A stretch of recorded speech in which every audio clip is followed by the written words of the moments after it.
Una de las constantes en la vida de cualquiera de nosotros es el tiempo. El avance indetenible hace que, muchas veces como podamos, carguemos con lo que ocurre sin poder detenernos, porque éste tampoco lo hace.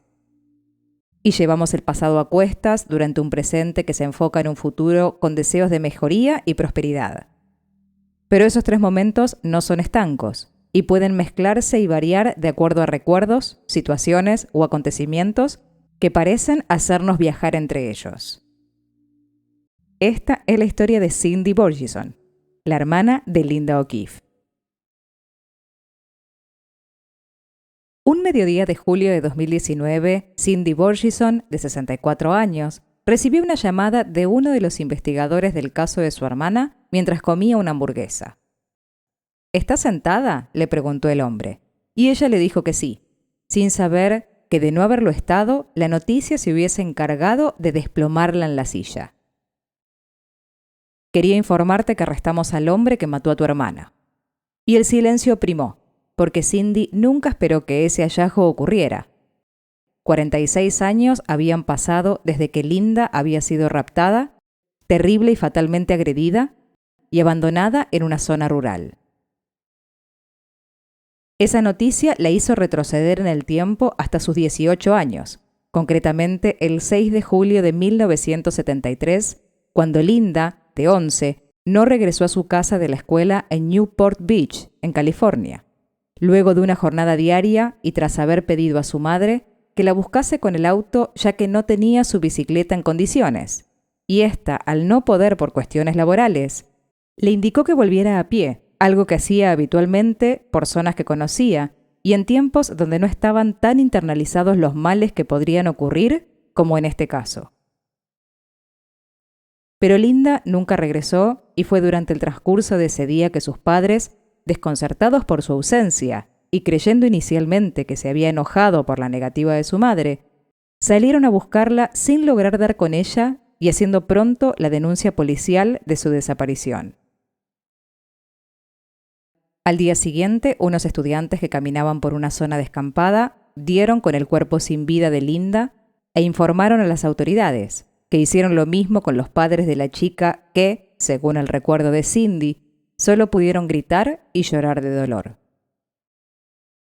Su madre, en especial, siempre sintió culpa por no haber cambiado su cronograma de actividades para buscarla ese día, y Cindy, que durante la suya se dedicó a cuidarla, le recordó cada vez que pudo que en esa época no era un peligro para los jóvenes estar en la calle sin atención de otros, porque esas cosas no eran habituales.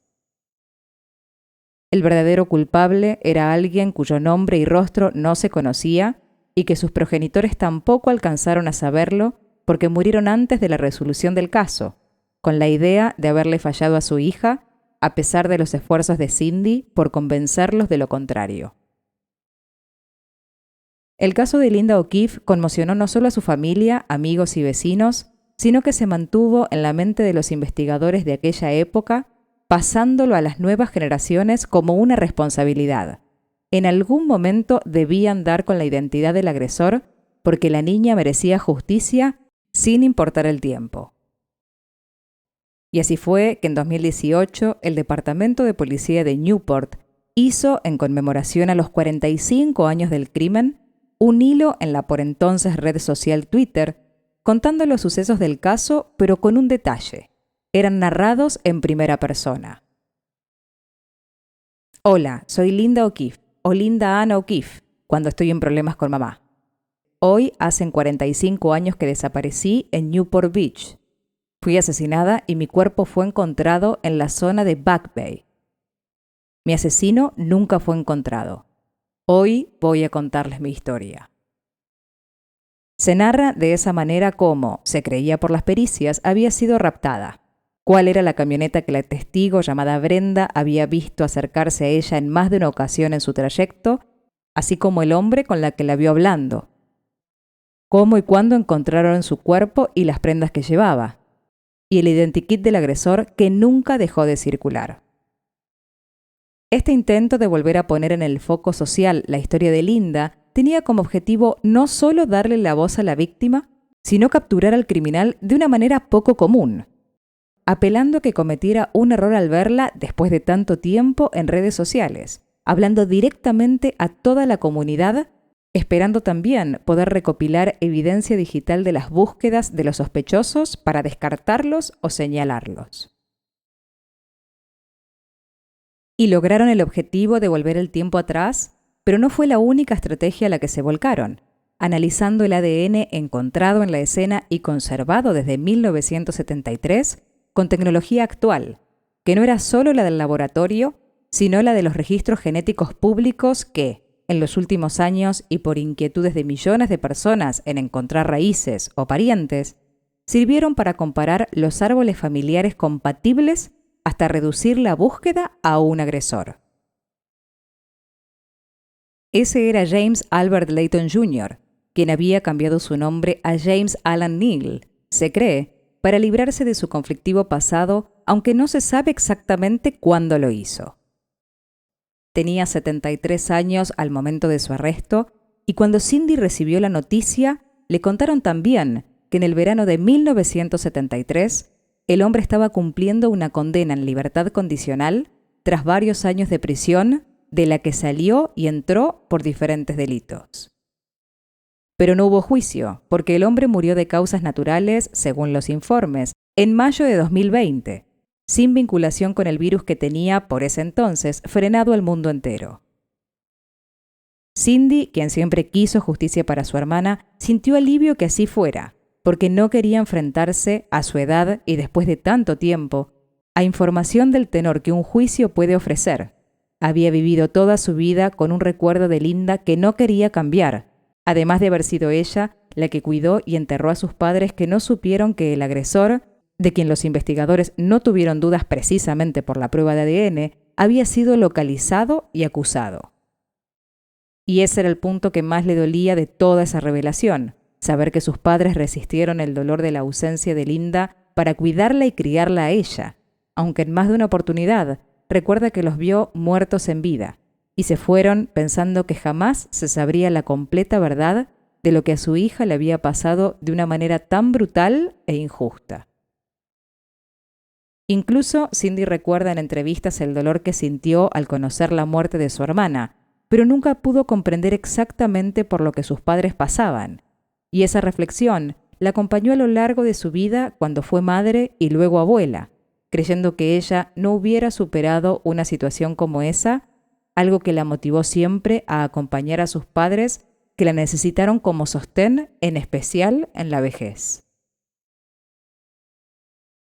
Y si bien no hubo proceso en contra de Neal, tampoco existían dudas en la investigación según los que la llevaron a cabo, contrario a los sentimientos de la familia del hombre que siempre manifestaron desconcierto y enojo por su vinculación y los métodos utilizados para eso. Pero James tenía un prontuario mucho más grande del que ellos incluso sabían, habiendo sido arrestado en otras 5 oportunidades entre 1959 y 1969 por varios cargos de robo y puesto en libertad condicional en julio de 1971, 2 años antes del crimen de Linda, y vuelto a encarcelar por violaciones a esa condición de libertad en 1973 en Florida, en 1974 en Denver, donde accedió nuevamente a ese régimen en 1975 hasta el final de su condena en 1977. Pero sus crímenes no culminaron tampoco allí, sino que continuaron con cargos de agresiones sexuales a niñas menores en 1995 y en 2002, casos que brindaron datos para su último arresto en 2019, meses antes de su muerte, y de los que se creía eran los que motivaron aquel cambio de nombre. Pero claro, no pudo cambiar su ADN ni prever que alguien de su familia, lejana o cercana, dejara una marca genética en un sitio web que lograría rastrearlo y condenarlo, al igual que las redes sociales que, inexistentes y hasta impensables en las épocas de sus delitos, mantuvieron viva la historia hasta encontrar respuestas. Y fue tanto el protagonismo de estas plataformas que incluso llevaron a Cindy a agradecer a las autoridades por ese medio, por ponerle un rostro y un nombre al asesino de su hermana, cuya justicia quedaba, como dijo, en manos del gran juez divino, quien se encargaría de su eterno castigo. Pero quizás la sociedad sí haya dado su propio veredicto sobre el caso que conocieron por palabras de la misma víctima, tanto en el caso real como en la película que se inspiró en su historia, titulada The Lovely Bones y estrenada en 2009, traducida al español como Desde mi cielo, en la que Susie, una niña de una edad similar a la de Linda, narra en primera persona su crimen, además de los cambios en su familia que se parecen mucho a lo que Cindy contó sobre la suya, sin la magia y la fantasía del film, claro, y con una resolución un tanto más lenta que en la ficción,